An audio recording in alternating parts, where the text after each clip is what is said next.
Morning guys, Shay here, only about to hope you guys are well. So this is a video I want to do for a long time. Ever since the start of this channel, I wanted to do a series of videos.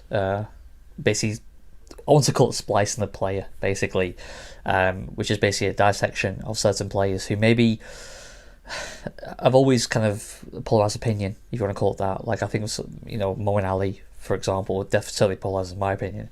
But David Miller is someone that obviously I've watched for a long time now. Obviously, he made his debut for South Africa in 2010. Being a guy from KZN, obviously he's from Maritzburg. I'm from Durban, he's from Maritzburg. I paid very close attention to him. Very close attention over the years. But young batsman came to see, I think, 21 years old. And then I think what really caught my eye was at 2012, the Friends Life final against Hampshire, where he blasted 72 not out, 45 balls. Some of the cleanest hitting that I've seen for a long time. It was both sides of the wicket down the ground. It was fantastic to watch. It was an incredible knock. It was in vain in the end, but young 23-year-old away from home to do that in the final with a full house, I think was incredible, and it really kind of showed what David Miller's about from a mental as much as a technical point of view and his ability point of view. Now, obviously, over the years he's been given some flack. He's I believe he's been messed around in terms of the way he's been treated, the way he's been handled, I should say, more than anything. And I feel like there's a lot of people who have kind of misinterpreted David Miller, really, his ability and where he was best suited, how he should have been kind of handled throughout his time with the Proteas in particular. I get frustrated really, because I feel like someone who is so innately talented as David Miller, as we've seen in I won't say flashes as such, but periods where he's been exceptional, absolutely exceptional.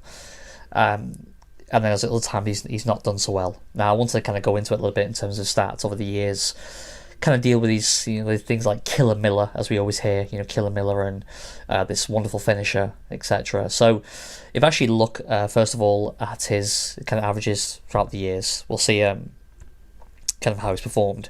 Now I think we can go from kind of 2013 onwards. I mean, he played a handful of matches in 2010, played 5 games.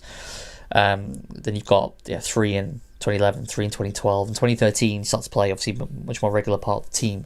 As you can see there, 8 games, averaging 28, straight to 130, and then you can see on screen there 2014 he's played 10 games, averaging 23. 2015 his averages jumped up a lot actually, so he's really started to find a place in the side with his game. Obviously that was after his fantastic performances for Punjab in the IPL, which we'll talk about in a little bit. But then you look at it, so averaging 35 in 2015, striking 131, 2016, 177 runs, averaging 35 again, very similar average to the year before, striking far better though, 173, and then 2017, 11 matches, striking at 162, 243 runs at 30.38, that included that century, wasn't it?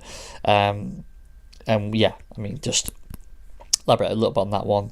The century against Bangladesh was at Summers Park, but so you had that, and then 2018 he tailed off there, only averaging 20, striking at 113, big drop off the year before. And then 2019 picked up again, averaging, so you can see here, strike rate of 160.82, averaging 39. And then last year just played 6 matches, averaging 25 only, striking at 120.48. So I mean, this year he had played 3 matches against Pakistan away from home, and he was obviously the man of the match. I believe he got man of the match. I just can't remember, to be honest with you, but I'm sure he did, obviously, with 85 not out of 45 balls in that 30-20 against Pakistan. Phenomenal knock. Fantastic knock to get South Africa out of trouble as well. So brilliant knock from there. But anyway, that series, it's got 116 runs. A strike rate of 156.76. So that's kind of his performance over the years. You can see he's had kind of a fairly consistent period. Obviously, the one lull in particular you could see was to 2018 period, and 2014 was a bit low as well, averaging 23, striking at 112. So those 2 years, you would say 2018 and 2014 were fairly poor. Apart from that, he's done well. I mean, it's only 3 games in 2011. He was a young pup, wasn't he? So can't really acknowledge that too much. And this his first year, his debut in 2010, he burst into the scene, didn't he? In 2010, the 5 match that he played against Zimbabwe, and then you play 2 against Pakistan and the West Indies, fairly mediocre opposition, but good way to kind of find your feet in international cricket. So if you look at it, so he's been strong. I mean, stats overall, as you can see, averaging 31.12, a strike rate of 139.65, which are good stats. I mean, they're very, competent stats. So why has David Miller always been given this tag of... I always feel like David Miller's one pull series away from being dropped. Or not being dropped, but having been under pressure, which I always felt was unfair to him. And we'll get to that reasons a bit later, but I always felt it was a little bit unfair. But you can see from his record, respectable. So, averaging 31 at 139. Now, I think what's key to acknowledge here, we look at, for example, I think the first kind of myth buster, if you want to call it that, is him being this wonderful finisher. Now, finishers come in 2 different ways in T20 cricket. You could have the raw power and aggression of someone, let's say, a Glenn Maxwell, a Karen Pollard, Hardik Pandya, Andre Russell. These guys who are bludgeon, the ball to the ropes. Chris Morris, you could say as well. So then you've got much more kind of deft touch finishers. So you could argue someone like AB de Villiers, Sam Billings is someone that fits that category for me. I think a couple of them. I'm trying to think who else would kind of be more of a touch finisher. You could say, I'm thinking of people who, I'd say JP Duminy was another one who was kind of more of a correct stroke maker. It's not correct, but something a bit more, there's more finesse and deft touches with his kind of play in terms of how he'd finish innings. Kane Williamson's another one, I would say, fits that bracket of how he finished innings. It's more technically correct shot, you would say, as opposed to sheer strength, bludgeoning sixes everywhere. So I would say I always felt that David Miller very much fit into the latter of those groupings. I wouldn't say he was this kind of raw power guy. Now he's always been said before about Killer Miller and these people who he's the guy who just kind of obliterates bowling attacks, but the reality is that's not the case. If you look actually at his batting position and what he's done well, he's batted. I mean, majority of his career has been at 5, so he's batted 33 innings at number 5. He's averaged 29 at 5 with a strike rate of 136.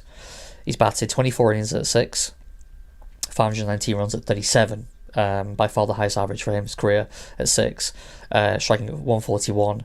But tellingly, he's batted 10 matches. He played 10 games, 10 innings he's had at number 4, and he's averaging 32.5. But the key number for me here, he's averaging 165.61. So as you can see there, number 5. Averaging, he's striking at 136. At number 6, he's striking at 141. But number 4, he's striking at 165. So that to me is someone who, it kind of, I said before about him being this myth of his great finisher. Yes, he's a good finisher, but for me, he's someone who should have been throughout his career batting the top order, not labelled as this finisher. He's someone who can build innings. That's generally how he plays. He builds into an innings. He's not the kind of guy, unless he absolutely has to, the game requires him, he's going to go and smash 10 of the first 3 balls. That's not David Miller. David Miller is someone who will play his way into innings, find his feet, assess the bowlers, the conditions, and then start to strike and score quicker and quicker as the innings progresses. His numbers prove that. Therefore, and I've said for I've said for forever and a day, basically, that David Miller has never been this incredible finisher. He should have been utilised in the top order, top 3, definitely top 4, so he can build innings and then finish at the end. That's how I've always seen David Miller. I've always seen him that way. But he's never been utilised that way. He's been utilised as a finisher, and obviously down to differing batting attacks, batting lineups throughout his career. Obviously, it's changed over the years, but I always thought David Miller, the way to get the best out of him was to him to bat in the upper order, the top order, because that was where you're going to get the most out of David Miller. I just always found that way. To me, it was ludicrous that he retired from first class cricket. He never should have. To me, he had the game to set up at, say, batting at 5 to do well in red ball cricket. But anyway, it's another conversation. For me, his game was always built built around building innings and then going at the end and finishing, not coming in needing 37 off 12 balls like an Andre Russell could do. I've never seen David Miller ever in that way. It never really struck me as that kind of guy. And he's averaging instead of striking because he's built the innings and he's struck at the end because he's been in, he's got himself in, he's done well. So I wanted to go into kind of David Miller's performances now against various opposition, because I wanted to talk really about who he scored these runs against to label him this incredible T20 player. That's what I wanted to find out, really, because he's always been coined this amazing T20 player. Okay, great. But who's got the runs against? You got to put into context. Okay, and then this is the reason why that, as I said before, I always feel like he's one poor series away from being under pressure because of who he scored the runs against. So if I look at the opposition he has scored against, he's been effective against. Bangladesh, obviously, just climbs off the page. I mean, he's striking at 182.56. He's just played the 4 matches against them, averaging 157. That's obviously prepped up from that 100 at home. It was at the 2017 series. So okay, fine. You can look at that, but it's a small element of his career because he's played 81 matches. Now England, he's played 10 matches. He's averaging 22, striking at 143. India's played 9 matches, averaging 19.8, striking at 128. Not a great return. And other major nations, so Australia, 14 matches, averaging 26.78, striking at 119. New Zealand, only 6 matches. Pakistan, he's got a phenomenal record against Pakistan, averaging 45.43, striking at 147. Superb average against Pakistan. And then he's competent against, like, so as you can see on the screen, Sri Lanka, West Indies, Zimbabwe. So, but what said, his excellent performances, his really good performances, have all come against, well, Pakistan the main, and then it's propped up by Bangladesh. Is that someone you can classify as a really outstanding world-class T20 player? Now, I don't think I've ever really heard proper conversation where I discuss some T20 players globally and David Miller comes into the conversation as, yeah, David Miller is absolutely one of the top 5 T20 batsmen in the world. It's never really been said. No one says that. Why? Is it down to ability? Is it down to his just performances? How do people judge David Miller? For me, David Miller, it reminds you a little bit of Steve Harmison when he played, obviously, for England. 2004, he was rated number 1 fast bowler in the world. And I remember Michael Allison saying, but if you look at actually his whole career, is Steve Harmison's performances, that 2004 time for him, it was electric, home and away, against West Indies away, where we smashed them 4-0. He was incredible on that series. But is it more a case of that was an anomaly that year, and really was a good, solid bowler for England? He was a very good bowler, you could say, but he wasn't a great bowler. Steve Harmison, to me, was never a great international bowler, ever. That 1 year, yes, but over the course of his career, never. You can never say Steve Harmison is a great bowler, because it's just not true. Has David Miller proven himself to be a great T20 batsman? No, he's not. He's never been a great T20 batsman. Yeah, he's had patches where he's been a very good batsman for them, a great batsman for them, but has he been a great batsman over his 11-year career? Never. He's not. His stats don't prove that. Yes, he's averaging 31, I said before, with shouts of 139. But who's that against? Bangladesh. I said Pakistan. Zimbabwe. I mean, come on. They're the only ones, Zimbabwe, Pakistan and Bangladesh, that exceed his overall average of 31. The rest are below 31. They're all around mid-20s. India's 19.8. So are we expecting too much from David Miller? Have we always expected too much from David Miller? Is it because we know how innately talented this guy was? This guy is. That we get frustrated with him, and that's the reason why we say he's a great player. Is it down to David? Is it David Miller's fault? Is it people have always put him on his pedestal because of what he did in the IPL that one season? I mean, a couple of good years. We can get into that in a bit, but is it that's the reason that we always put him on this pedestal, David Miller, Miller time, Killer Miller, and all these phrases that are attributed to him? Yeah, possibly, but for me, it's unfounded. It's unfounded. He's not this amazing T20 player, and I don't know. It's down to is it down to his ability not matching his reputation, also because he's been mismanaged? I think it's a bit of both. I think that he's a very good player. Do I think he's a great player? No, I don't. But do I think he's been mismanaged? Yes, I do. Absolutely. I think if he batted the majority of his career at 4, I think we could have been talking about a very different David Miller, and I think he could have been in the conversation for the best T20 batsman in the world. I just don't think David Miller is that, and I think it's a shame because he's 31 now. He's gonna be 32 this summer. Have we seen the best David Miller? We've obviously seen a push up the order. Last year we saw it against Australia in white ball cricket, but we saw him batting. I mean, look at the Pakistan series. If you go back to that, I just think, I'm pretty sure, yeah, he did. I mean, look at that match. I mean, he batted the 85 not out that he scored was batting at 6. I thought it was actually batting at 5. Actually batting at 6. And yeah, the thing is that innings like that then lends credibility to the argument that this guy is a finisher and that's where he should be playing.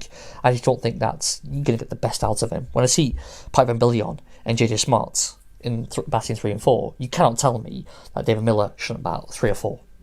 I think that is where his career should head in T20 cricket. If you can see and finally get the best out of David Miller heading into the kind of the back end of his career. That's what it is now. He's 32 this summer. He's heading into the back end of his career. There's a lot of young up-and-coming T20 batsmen. I saw a guy today, Tristan Stubbs for the Warriors, who was phenomenal. He was superb. These young up-and-coming batsmen coming through the system there. They've got no shortage of talent, no shortage at all. But will we look back at David Miller's career if it carries on this way, and in 5 years' time it's finished, and we look back and think that was an opportunity missed for the Proteas? Or we would say we extracted the most we could out of David Miller.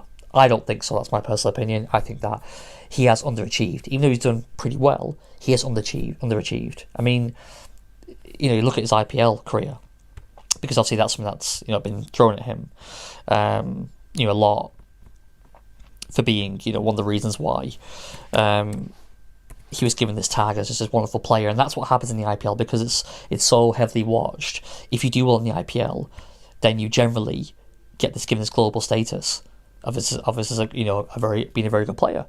By looking now his IPL career, I mean, it was obviously 2013 and 2014 where he's phenomenal.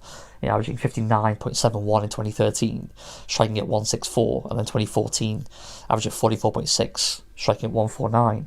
But in the last 5 years, he's just been. I mean, he averaged okay. I mean, he came back. He played 3 games. 2018, averaged 37, striking at 1. But when he struck at 115, 2017 he struck at 103, averaging 27.67, and then 2019 he averaged 23.67, striking at 129, and just played. He actually played a lot of games. 2019 played 10 games in 2019, so he got a good run there. For Punjab, but. Yeah, I don't know. I mean, I think that's been really the problem for him. And I feel like it's been. I think as well as IPL's done well for him, it's almost inflated, given the status that maybe wasn't deserved. That's the truth of it. I think. It's funny actually to talk about the IPL because as much as Miller gets a slack, there's another batsman who has done well in the IPL more consistently. To be fair. In the IPL for his franchise, who has very similar stats actually worse stats than David Miller, and that's Mr. One and Only Abraham Benjamin de Villiers. If you look at his stats for the Proteas in T20 cricket, I mean, he's played 75 games, so 6 less games than Miller. He's averaging 26, so 5 runs less, striking at 135. So he's not even been as effective, player for South Africa. In T20 cricket as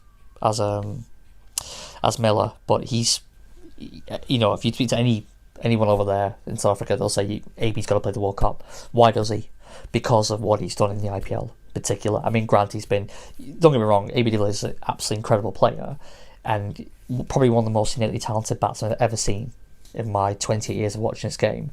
But the reality is on paper, if you want to look at that, look at stats, he's not performed that well. Miller's outperformed him for the Proteas in T20 cricket, which is quite funny because I feel like AB's untouchable and he's never given any stick at all, is he?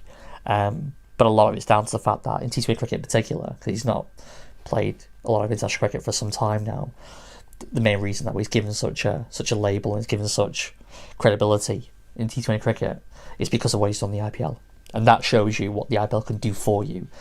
And he did it for Miller for some time, but it gave him a tag which is kind of weighed very heavily on him, in my opinion. Now, we don't know everything that's happened in his career behind the scenes to create that, drop off over the last few years. But he's not a huge drop off, but he's never really improved a huge amount over the last few years. He's never been the batsman that we all thought he would become. That's just the reality of the situation. He's never kicked on and been that person that we all thought he would. I think that's the saddest thing about it, because I think that everyone thought they had a real world-class batsman on their hands 5 years ago after that century against Bangladesh. They thought they had arguably the next AP de Villiers, come off the back of the 2 hot IPLs that he had. But anyway, that's kind of my thoughts. We'll have to wait and see if his innate talent that I think he has will be realised. I don't think it has right now. I think he's underperformed, being completely honest. When he turns out to be the Steve Harmison T20 cricket for South Africa, only time will tell. Be interesting to see. I think what needs to happen, though, to extract the best out of him going into the final years of his career, if he's going to continue to play for the Proteas, he needs to be pushed up the order. He needs to bat much higher. And I really hope he gets the opportunity to bat top 4 minimum for South Africa heading into that World Cup. And let's see, because I think if he has a poor World Cup, then I think he needs to maybe look. If he has an okay series performances against Pakistan in April, and then Ireland in July, then Ireland and then India before the World Cup, and that's as an average World Cup, he will go to the World Cup. I'm almost certain, based on reputation alone, if anything else, he will go to the World Cup. But if he's average in that World Cup, then they need to maybe think about the next World Cup in 2022 in Australia and whether he's in that playing 11 or even part of the squad. Because, like I said before, there's plenty of batsmen who will take his place and look capable of taking his place. So yeah, I'm hopeful, and obviously his 85 against Pakistan was so good. It just gives us a reminder of how good David Miller can be. So hopefully he can continue, that run of form heading into the Pakistan home series and beyond. So yeah, let me know your thoughts, guys. Obviously it's a long video, but I want to get into this properly about this. About who he scored against, when he scored, his averages. Is it really that good? Is he? I just feel like all there's talk about him, Killer Miller and Miller time, all these sayings that are just attributed to David Miller isn't really justified. If you look into his career, I'd say it's actually a career that's, right now, to describe it, I would say it's unfulfilled. I'd say that his career is unfulfilled. So yeah, hopefully he can fulfill it for all Proteas fans out there, including myself. Anyway, guys, I'll leave it there. Let me know your comments below. Do like, comment, subscribe if you enjoy the video. And yeah, hopefully I will see you on the next one. Cheers.